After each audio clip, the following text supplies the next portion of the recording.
Good morning students and welcome back to our third video. Previous दो video जो आपको standard 8 chapter number 2 what is around us, हमने ऐसे subject के जो आपको दो वीडियो सेंड किए थे, आई होप आपको अच्छे से समझ में आ गए होंगे। और उसके रिलेटेड कुछ पीडीएफ भी मैंने सेंड किए थे। पीडीएफ जो कि ओवरऑल मैंने तीनों वीडियोस के रिलेटेड आपको एक साथ ही एमसीक्यू और ऑब्जेक्टिव्स के फॉर्म में भेज दिया था। तो उसमें जो कुछ न्यू वर्ड्स होंगे वो आपको आज यहाँ पे वो मैं समझा दूंगा, जिससे कि कुछ डाउट है तो ऑटोमेटिक क्लियर हो जाएगा।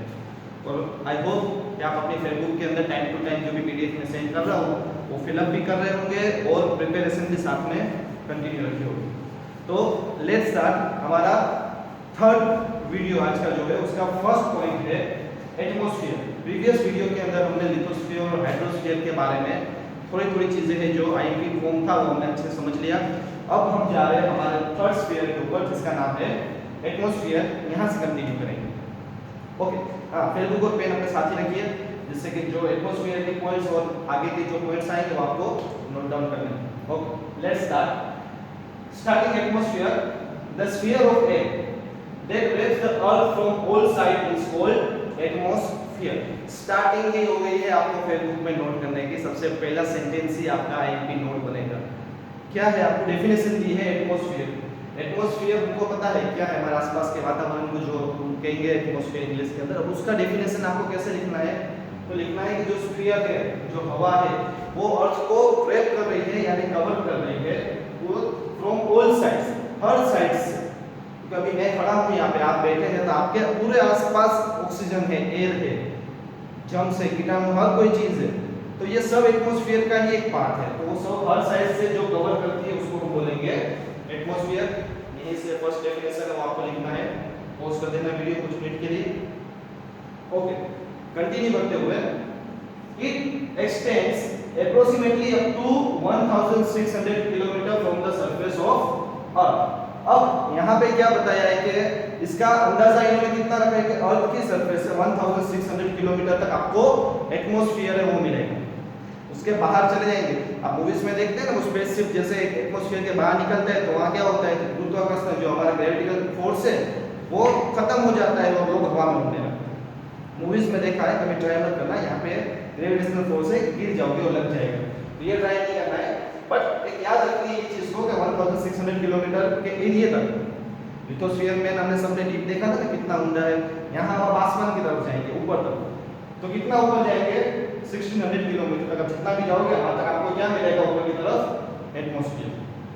Okay, it can not be seen clearly with the naked I like lithosphere and hydrosphere. जैसे आप जमीन और पानी अपनी आंखों से देख सकते हैं, इसी तरह से खुली आंखों से आप एटमॉस्फेयर को नहीं देख पाएंगे, आप हवा को नहीं देख पाएंगे। Atmosphere is composed of various gases, water vapour, dust particles, smoke, salt, micro organism etcetera. अभी एटमॉस्फेयर है, वो पूछे आपको क्वेश्चन करे कि एटमॉस्फेयर के अंदर क्या-क्या होता है, तो उसका डेफिनेशन यहां दिया है। एटमॉस्फेयर के अंदर आपको क्या मिलेगा, तो वेरियस गैसेस मिलेंगे, वाटर वेपर मिलेंगे, डस्ट पार्टिकल्स मिलेंगे, स्मोक है, सॉल्ट है, माइक्रो ऑर्गेनिज्म एक्सेट्रा, और बहुत सी चीजें जो हम खुली आंखों से नहीं देख सकते वो सब आपको एटमॉस्फेयर में मिलेगा। Atmosphere is colourless, odourless and transparent. Atmosphere कैसा है, जिसका कोई कलर नहीं है, कोई इसका ओडर नहीं है, कोई शेप नहीं है, और कैसा है, बिल्कुल ट्रांसपेरेंट। अभी मेरे पास यहीं पे एटमॉस्फेयर है लेकिन मैं उसको नहीं देख सकता, आप भी नहीं देख सकता। आपको डायरेक्ट बोर्ड दिख रहा है, आपको डायरेक्ट मैं दिख रहा हूँ। हम दोनों कैमरे के और आपके बीच में यहाँ पे भी एटमॉस्फेयर है लेकिन हम क्लियरली देख पा रहे हैं क्योंकि वो ट्रांसपेरेंट है, उसको हम नेकेड आई नहीं देख सकते। Solid, liquid and gaseous, sorry चला गया था, फिर से देखें यहाँ पर। Solid, liquid and gaseous elements are included in the atmosphere. अभी क्या-क्या इंक्लूड रहेगा इसके अंदर, तो सॉलिड, लिक्विड एंड गैसियस ये एलिमेंट्स है वो एटमॉस्फेयर के अंदर इंक्लूड रहेंगे। It contain approximately 78% nitrogen, 21% oxygen and 1% of other gas. इसके अंदर आपको क्या-क्या चीजें मिलेगी, तो क्या 78% nitrogen, 21% oxygen and 1% other gases आपको इसके अंदर अवेलेबल मिलेगा। ये भी एक आपका आईएमपी पॉइंट है, तो वीडियो को पॉज करके आप यहां से इसको नोट डाउन कर लीजिए। ओके, तो आपने ये लिख लिया। अभी हम इसको आगे कंटिन्यू करते हुए सेकंड पैराग्राफ की ओर बढ़ेंगे। When we go higher from the surface of the earth, the amount of most of the gases in the atmosphere decrease. जैसे कि आपको मैंने आगे 1600 किलोमीटर कहा था, तो उसी तरह से अगर हम सरफेस ऊपर और जाते जाएंगे तो उसके अंदर उसकी जो अमाउंट है गैसियस फॉर्म है वो कैसे होते जाएंगे, एकदम कम होता जाएगा, क्योंकि एटमॉस्फेयर है वो क्या होता जाएगा, डिक्रीज होता जाएगा। इसके वजह से जैसे आप सरफेस अर्थ के सरफेस के बाहर निकलेंगे तो वहां आपको एटमॉस्फेयर नहीं मिलेगा, तो उसके अंदर जितने भी गैसियस फॉर्म थे वो आपको वहां पर नहीं मिलेंगे। Carbon dioxide gas is heavy, so it is found more in the lower layer of the air. अभी कार्बन डाइऑक्साइड ऐसा गैस है, कैसा गैस है, देखिए हेवी गैस है। अभी हेवी चीज है वो सबसे ज्यादा कहां रहेगी, अभी पानी के अंदर आप कोई हेवी चीज डालेंगे तो वो कहां चली जाएगी, तो पानी के एकदम नीचे। तो इसी तरह से ये कार्बन डाइऑक्साइड है वो थोड़ा हेवी होने की वजह से वो हवा में सबसे नीचे लोअर लेयर के अंदर आपको मिलेगा। Ozone gas comprises of a very small proportion in the air। अभी ओजोन गैस है वो कैसा है, कंप्रेशन सबसे कम वेरी स्मॉल प्रोपोर्शन रहेगा एयर के अंदर। This gas absorbs the ultraviolet rays from the sun and protect the earth from excessive heat of the sun। अभी ओजोन गैस है उसका काम क्या होता है, तो कि उसका काम ये रहता है कि जो ओजोन लेयर और जो अल्ट्रावायलेट रेज है जो सन से मिलती है, सन से आती है अर्थ के ऊपर, तो उसको वो ऑब्जर्व कर लेता है। समझ आ रहा है? अभी देखिए सन है वो कितना गर्म रहता है, अभी उसकी अगर डायरेक्ट हीट हमारे ऊपर आएगी तो ये सब चीजें जल जाएगी, काफी नुकसान हो जाएगा, हम भी नहीं रह पाएंगे ओवरहीट की वजह से। तो ओजोन लेयर क्या करती है, तो कि उस अल्ट्रावायलेट रेज को ऑब्जर्व कर लेती है और हमें उससे काफी कम हद तक हम तक वो रेज पहुंचती है, जिससे कि हमको कोई प्रॉब्लम ना हो। तो ये प्रोटेक्शन हमको कौन देता है, ओजोन लेयर, याद रखना ये चीज। अभी गर्मी ज्यादा होने की रीजन ये है कि हमारे जो ओजोन लेयर है अर्थ के आसपास एक ओजोन परत होती है, वो कमजोर होने की वजह से है, हीट वो काफी आती है, इसकी वजह से गर्मी है, टेंपरेचर वो काफी बढ़ जाता है, इसकी वजह से हमें गर्मी भी ज्यादा होती है। तो हमको ओजोन गैस से कौन बचाता है, सॉरी अल्ट्रावायलेट से हमें कौन बचाता है, तो कि ओजोन लेयर। यस, ये आपको नोट डाउन करना है तो अपनी बुक में नोट डाउन भी कर सकते हैं, हमने प्रीवियस स्टैंडर्ड में ये मैंने आपको एक्सप्लेन भी किया। ठीक है, आगे कंटिन्यू करते हुए, this gas is more in proportion in the morning in the open ground and in the air near the sea। ये आपको गैस ये आपको ज्यादातर कहां देखने मिलेगी, कौन से टाइम पे, तो ये भी इन्होंने कहा है कि ये चीज आपको मॉर्निंग में मिलेगी, कहीं भी ओपन ग्राउंड में या पे दरिया किनारे पे, क्योंकि वहां पे ज्यादा पोल्यूशन नहीं होता, इसके वजह से आपको फ्रेश एयर इजीली वहां पे मिलेगी, आप वहां पे हेल्दी फील करेंगे, आप जो ऑक्सीजन लेंगे वो भी हेल्दी रहेगा। आजकल पोल्यूशन की वजह से हेल्दी ऑक्सीजन मिलना, प्योर ऑक्सीजन मिलना काफी नहीं मिलता कहीं जगह बेसिकली। देखो अभी यहाँ पे एक सर्कल है, ऊपर समझने से पहले हम ये एक पैराग्राफ देख लेते हैं। Gases like oxygen and nitrogen keep the living creatures on the earth alive। अभी कौन से गैस है, तो ऑक्सीजन है और नाइट्रोजन है, ये दो गैस है वो लिविंग क्रीचर्स है उनके लिए काफी जरूरी है जीने के लिए। Nitrogen reduce the intensity of oxygen, ये काफी कम कर देता है। Water is the most important component in the atmosphere, water है वो एकदम मोस्ट इंपोर्टेंट कंपोनेंट है, मैं आगे भी कहा था कि पानी है वो हमारे लिए काफी जरूरी है।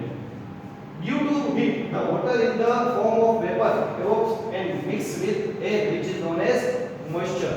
मॉइस्चर का डेफिनेशन आपको लिखना है, यहाँ लिख सकते हैं कि जो हीट है वाटर है उसको क्या बना देता है, तो कि वेपर बना देता है, जो मिक्स होता है और आगे जाके क्या बनता है, एक साथ मिक्स होता है तो वो मॉइस्चर बनेगा। ये डेफिनेशन आप अपने बुक में लिख सकते हैं।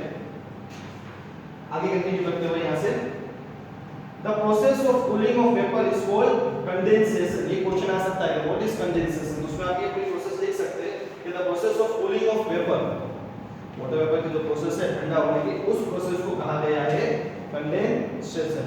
ये क्वेश्चन कर सकते हैं कि व्हाट इज कंडेंसेशन, डेफिनेशन के फॉर्म में आपको पूछा जा सकता है। अभी various form of the moisture like dew, fog, clouds and precipitations are due to the condensation. अब यहाँ आपको क्या कहा गया है कि जो वेरियस फॉर्म है, आप सुबह सुबह उठते हैं, ज्यादातर विंटर के फॉर्म में आपको, विंटर के सीजन में आपको सुबह बादल जैसा नीचे दिखता है, जिसको हम फॉग बोलते हैं, सपनम भी बोलते हैं, झाकड़ भी बोलते हैं, वो सब चीजें आपको देखने मिलती है। वो एक उसको हम क्या बोलेंगे, बेसिकली देखा जाए तो कंडेंसेशन ही है, वो एक तरह का वाटर वेपर ही है, वो आपको देखने मिलेगा। The effect of atmosphere seen on human beings in every aspect of life such as their food habits, clothing habits, colour, economic activities etcetera. अभी एटमॉस्फेयर है वो हमारी किन किन चीजों पे इफेक्ट करता है, क्योंकि हमारी फूड हैबिट्स पे इफेक्ट करता है, हमारी क्लोथिंग पे कैसे इफेक्ट करता है आपको पता ही है। विंटर है तो आप क्या पहनोगे, स्वेटर है, जैकेट्स है, खाने पीने के अंदर आप गर्म खाना ज़्यादा प्रेफर करेंगे। समर है तो कॉटन के कपड़े पहनेंगे, ठंडा खाना ज़्यादा प्रेफर करेंगे। मानसून है तो रेनकोट की जरूरत पड़ती है, छतरी की जरूरत पड़ती है, अम्ब्रेला की जरूरत पड़ती है। तो ये जो एटमॉस्फेयर है वो हमारे लाइफस्टाइल के ऊपर काफी तरह से इफेक्ट करता है। अभी एक amount of gases in atmosphere का एक चार्ट दिया हुआ है, ये पूरा 100% का है। इसमें देखिए नाइट्रोजन कितने परसेंट कहा गया है, तो 78.03% है, और ऑक्सीजन 20.99% है, और 0.98 मतलब कि हम 1% के फॉर्म में लेंगे अदर गैसेस जो आगे मैंने आपको पॉइंट बोला था, इसका इन्होंने आपको सर्कल बना के समझाया हुआ है। Okay, many dust particles are seen in the atmosphere. Spreading of sun rays are visible due to these particles. अभी काफी डस्ट पार्टिकल्स है वो आपको एटमॉस्फेयर के अंदर देखने मिलेंगे। स्प्रेडिंग ऑफ सन रेज, जो सन रेज है वो स्प्रेड होती है, और visible due to their particles, वो सन रेज उसको क्या कर देती है, विजिबल कर देती है, हमको इजीली नहीं देखने मिलता है। It is due to dust particles that it does not suddenly turn dark after the sunset and it does not suddenly turn bright after the sunrise. अभी इन्हीं डस्ट पार्टिकल्स के वजह से अचानक से अंधेरा नहीं हो जाता, अचानक से उजाला भी नहीं हो जाता। आप देखेंगे ना कि जब रात होगी तब शाम होगी, धीरे धीरे अंधेरा होगा, थोड़ा और लाइट कम होगी, और लाइट कम होगी, फिर होगा। तो सुबह भी होने से पहले थोड़ा हल्का सा उजाला होगा, फिर सुबह होगी। ऐसा सडनली सन आ गया, ऐसा सडनली सन चला गया, अंधेरा हो गया, ऐसे प्रोसेस नहीं होता।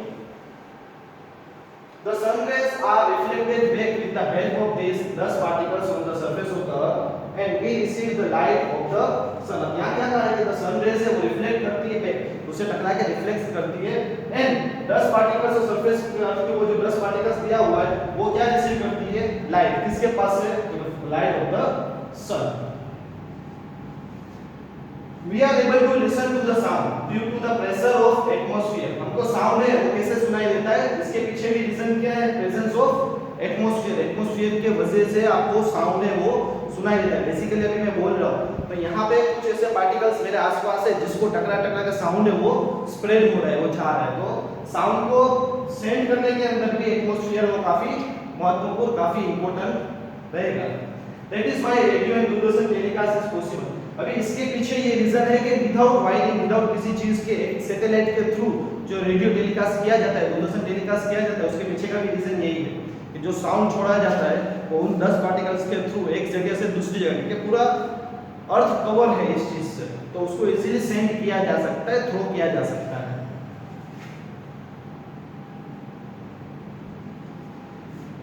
अभी देखिए यहाँ पे एक पिक्चर दिखाई है, इसके अंदर इन्होंने फिर से चारों स्फीयर के बारे में आपको कहा है, hydrosphere, atmosphere, lithosphere and biosphere के अंदर तीनों स्फीयर को कंबाइन दिखाया गया है।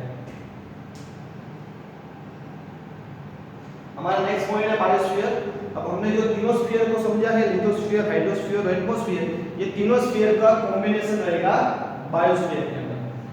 नंबर 1 अगर हम देखेंगे यहाँ से, मैं इसको थोड़ा साइड कर देता हूं, आपको इजीली दिखेगा अच्छे से। यस, क्लियर आ रहा है। अभी बायोस्फीयर क्या है? The part of the lithosphere, hydrosphere, atmosphere where the living world exist is known as biosphere. आपका एक तो बायोस्फीयर का फिर से डेफिनेशन आ चुका है, तो ये तीनों स्फीयर का जो कॉम्बिनेशन रहेगा उसको हम बोलेंगे बायोस्फीयर। अभी biosphere is one of the important sphere on earth. काफी इंपॉर्टेंट इसलिए है क्योंकि तीनों स्फीयर का मिक्सचर है ये।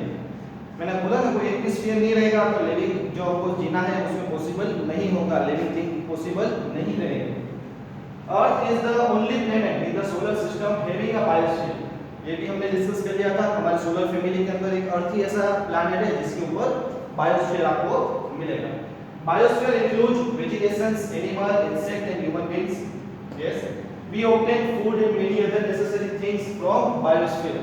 ये भी आपको समझने की जरूरत नहीं है क्योंकि ये इसके सिवा अगर ये नहीं होगा तो खाना है वो हमें नहीं मिल पाएगा, जो हमारे जीने का एक एसेंशियल चीज है वो हमें नहीं मिल पाएगी। We cannot live without vegetation and animals। ये दोनों के अलावा मतलब सिवा हम रह नहीं सकते, काफी जरूरी चीज है हमारे लिए। Biosphere is the base of our existence and living. ये हमारे जीने का एक मेन चीज है जो हमको चाहिए, इसके अगर ये नहीं होगा तो हम जी नहीं पाएंगे। It is divided into 2 parts, non living and living.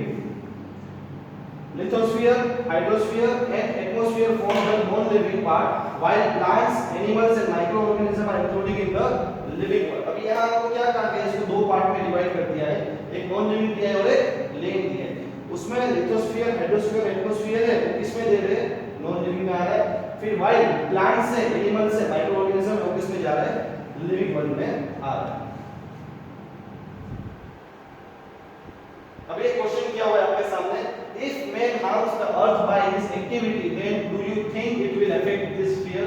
आप अपने हिसाब से आप घर पे डिस्कस कर सकते हैं या एक नोटबुक के अंदर भी आप एक अराउंड 5 to 6 लाइन मिनिमम आप ये लिख सकते हैं कि अगर हमने अर्थ के अंदर हार्म्स की, हमारी कोई एक्टिविटी ऐसी हार्मफुल एक्टिविटी रही अर्थ के रिलेटेड, तो क्या वो हमारे स्फीयर्स के ऊपर इफेक्टिव रहेगी। आप उसमें लिख सकते हैं कि मान लो हमने सब जंगल काट दिए, ये हमारी एक्टिविटी थी भाई, लकड़ी के लिए सब जंगल काट दिए, तो क्या वो ये हेमिस्फीयर के ऊपर इफेक्ट करेगा। या आप इस तरह से लिखो कि पानी है, आपने पानी बहुत वेस्ट किया, तो क्या ये इफेक्ट कर सकता है। या आप इस तरह से करो कि आपने बहुत सारा पोल्यूशन स्प्रेड किया, तो क्या ये स्फीयर पे इफेक्ट कर सकता है। कोई भी पॉइंट ले, तीनों पॉइंट भी ले सकते हो, कोई एक पॉइंट लेकर के आप उसका डेफिनेशन लिख सकते हो, ये कंबाइन करके आप अपनी बुक के अंदर आप नोट डाउन कर लें। ओके, कंटिन्यू करते हो यहां से।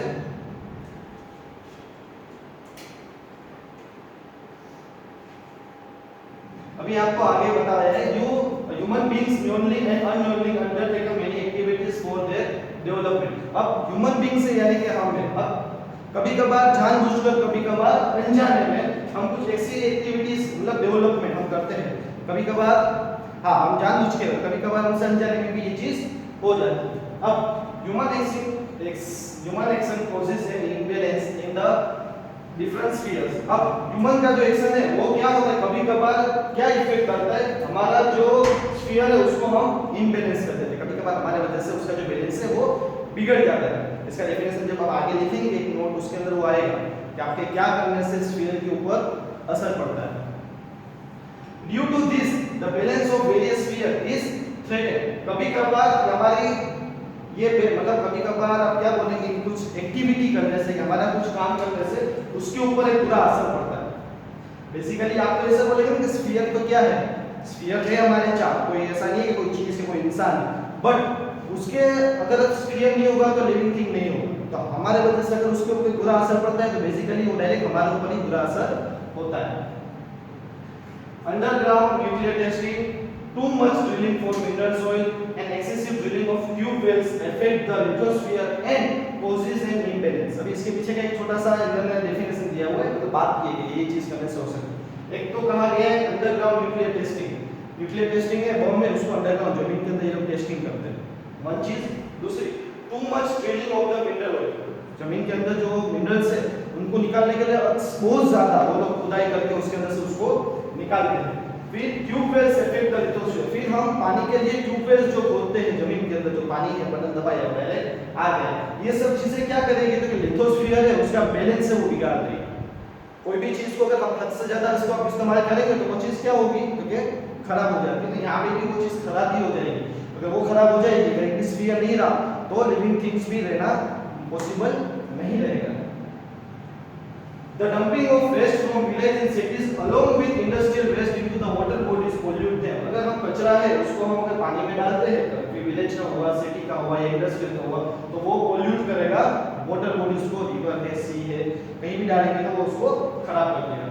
The polar caps have started melting due to increasing heat। Polar caps क्या है, जो बर्फ के चट्टाने, बर्फ के पहाड़ होते हैं, आइस, जहाँ पे अपने नॉर्थ पोल है, साउथ पोल है, वहाँ पे क्या है ठंडी बहुत रहती है, लेकिन हमारे काफी ऐसी एक्टिविटी के वजह से जो ओजोन लेयर है वो वीक होने की वजह से काफी एक्सेसिव हीट है वो अर्थ पे आ गई, तो उस वजह से जो बर्फ की चट्टान है वो पिघल रही है। बेसिकली ये अच्छी साइन नहीं है, ये बैड साइन है। अगर वो पिघल जाएगा तो सुनामी भी आ सकती है, पानी की शॉर्टेज भी हो सकती है, वहाँ के एक्वाटिक एनिमल्स को प्रॉब्लम हो सकती है, काफी प्रॉब्लम से वो फेस करनी पड़ सकती है हमें। The oil spills from ships and dispose of industrials and chemical waste into the water causes the destruction of marine life which is highly dangerous of the hydrosphere। अभी हाइड्रोस्फीयर के पानी के अंदर रहने वाले जो एक्वाटिक लाइफ है उनके लिए नुकसान कि अगर हम पानी के अंदर कोई वेस्ट डालते हैं, कोई केमिकल छोड़ते हैं या कोई हमसे गलती से हो जाता है तो वो एक्वाटिक एनिमल्स के लिए काफी डेंजरस साबित होता है। Harmful gases emitted by industries, workshops, power stations and vehicles pollute air. जो पोल्यूशन उसमें से निकलता है वो एयर को पोल्यूट करता है। The areas with the higher frequency of vehicles so increase rate of carbon monoxide in the air. कुछ ऐसी एरियाज है जो हायर फ्रीक्वेंसी छोड़ते हैं व्हीकल्स के, हमें पता नहीं चलता, लेकिन काफी ऐसे कभी कभार क्या होता है आपको पता है, एक मच्छर का भी एक अलार्म आता है, उसको आप लगाएंगे बटन ऑन करेंगे तो आपको साउंड सुनाई नहीं देगा, लेकिन उसमें से एक अल्ट्रावायलेट का एक बीप साउंड निकलेगा जो मॉस्किटो को इफेक्ट करता है, इतना इफेक्ट करता है कि वो घर छोड़ के भाग जाते हैं। तो ऐसी बहुत सी चीजें हैं जिसके अंदर से अल्ट्रावायलेट फ्रीक्वेंसी इतनी हाई निकलती है कि हमें नहीं पता चलता, लेकिन काफी एनिमल्स इंसेक्ट को ये चीज नुकसान करती है जिससे उनको प्रॉब्लम होती है रहने के अंदर, वो एक चीज आपको यहाँ बताइए। उसके बाद अगर हम देखें तो amount of CO2 in the air increase due to the cutting of trees. जहाँ तो काट देंगे तो बेसिकली हमको CO2 ऑक्सीजन नहीं मिलेगा, कि एक ट्रीज ही ऐसा है जहाँ से हमको ऑक्सीजन इजीली मिल जाता है। Heat on the earth increase due to increase in CO2 in air, in this way human activity affect the biosphere. अगर हीट है जो अर्थ इंक्रीज करती है due to the increase in CO2 in air, हवा के बढ़ने की वजह से इसकी जो कैपेसिटी है वो बढ़ जाती है। अब यही सब एक्टिविटी है जो बायोस्फीयर के ऊपर काफी इफेक्ट करती है। बायोस्फीयर के ऊपर इफेक्ट कर समझ लेना है कि हमारे तीनों स्फीयर के ऊपर इफेक्ट कर ही रही है, क्योंकि ये तीनों का कॉम्बिनेशन क्या है, biosphere. The nurturing links of nature are in danger due to the exploitations of environment which endanger the biosphere. अब यहाँ आपको क्या कहा है कि जो नुकसान पहुंचा रहे हैं बेसिकली हम हर तरह से देखा जाए ना, हमारी एक्टिविटी है ना वो हम बायोस्फीयर को नुकसान पहुंचाने की ही कर रहे हैं, फिर चाहे वो पानी का हो, लैंड हो या पोल्यूशन हो।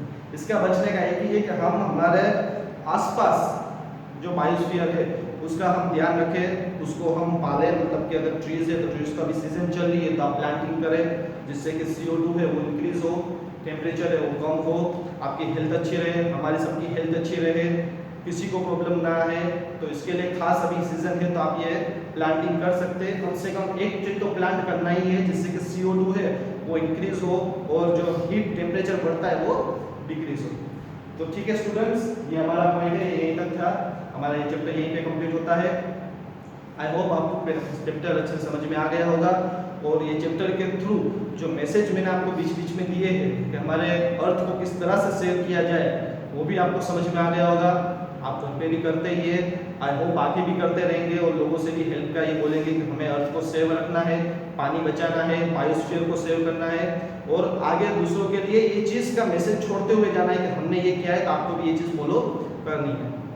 इसके रिलेटेड कल PDF भी मैं आपको सेंड कर दूंगा, ओवरऑल चैप्टर का PDF आपको कल आ ही जाएगा।